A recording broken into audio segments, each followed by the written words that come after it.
महाविकास आघाडीची महत्वाची बैठक सुरू. उद्धव ठाकरे, हर्षवर्धन सपकाळ, शशिकांत शिंदे बैठकीला उपस्थित. पावसाळी अधिवेशनातल्या रणनीतीवर बैठकीमध्ये चर्चा. राज्यामध्ये लवकरच 88 नवीन महसूल कार्यालये होणार. महसूल मंत्री बावनकुळेंचा निर्णय. प्रशासकीय आणि लोकांच्या अडचणी सोडवण्याचा प्रयत्न.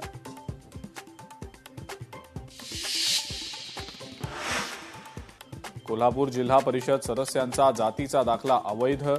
राष्ट्रवादीच्या सुवर्णा कांबळे यांचा जातीचा दाखला ठरला अवैध. आणि छत्रपती संभाजीनगरमध्ये ढगफुटी सदृश पाऊस. सोयगावच्या जरंडी परिसरात पावसाचा कहर. नदी नाल्यांना पूर आल्यानं वाहतूक ठप्प.